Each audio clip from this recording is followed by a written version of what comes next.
Sahabat, Gus Reza, begitu sapaan akrab Reza Ahmad Zahid. Laki-laki kelahiran Surabaya 22 September 1980 ini adalah putra pertama dari 6 bersaudara, pasangan Ki Haji Imam Yahya Mahrus dan Hajah Zakiyah Miskiyah. Sang ayah, Kiai Imam, adalah tokoh harismatik dan nyentrik, putra pertama Ki Haji Mahrus Ali, sesepuh pengasuh Pondok Pesantren Lirboyo Kediri. Sedangkan ibunya, Putri Ki Haji Muhammad Usman Al-Ishaqi Surabaya, tokoh mursyid Thariqah Sufiyah terbesar di Indonesia, Thariqah Al-Qadiriyah wan Naqsabandiyah. Jika ada pepatah mengatakan buah jatuh tidak jauh dari pohonnya, maka bisa dibilang Gus Reza menuruni leluhurnya dalam beberapa sisi. Ia biasa berinteraksi secara luas dengan berbagai golongan, kelas sosial, komunitas, bahkan dengan penganut agama lain. Akan tetapi, Gus Reza selalu berpegangan pada prinsip kepesantrenan yang kuat. Gus Reza tumbuh di lingkungan pesantren salaf. Meski begitu, dia tidak hanya mengenyam pendidikan melalui kitab kuning ala pesantren salaf saja, tetapi ia juga mempelajari kajian-kajian ilmu umum yang biasa disebut dengan kajian kitab putih sebagai sinonim dari kitab kuning. Gus Reza memanfaatkan waktunya di Lirboyo dengan merangkap pelajaran. Pada tahap dasar, ia menempuh pendidikan di SD Negeri 4 Lirboyo. Kemudian melanjutkan di tingkatan Madrasah Sanawiyah dan Madrasah Aliyah di Tribakti Lirboyo. Di samping belajar pendidikan formal, dia juga mengenyam pendidikan salaf di Madrasah Hidayatul Mubtadi'in hingga pada tingkatan wusta.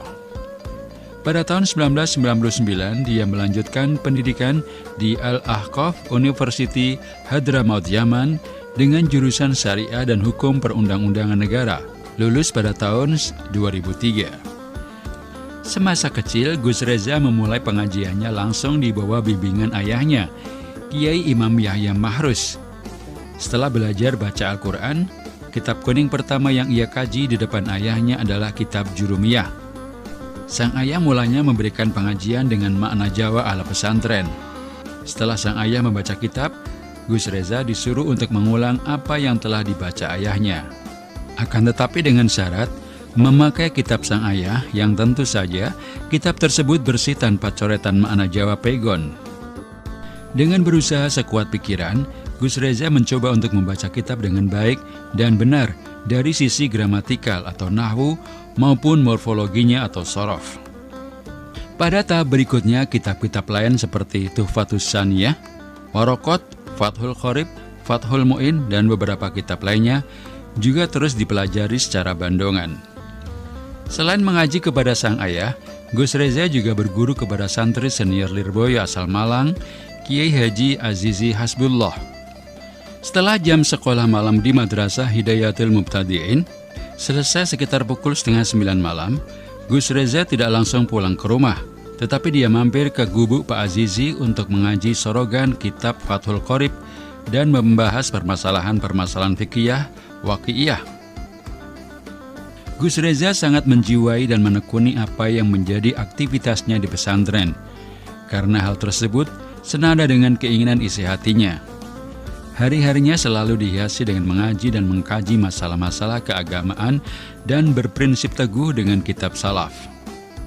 Tiba pada suatu masa, sang ibu menyuruhnya untuk melanjutkan pendidikan di perguruan tinggi dan harus keluar dari Lirboyo untuk menuntut ilmu di tempat lain.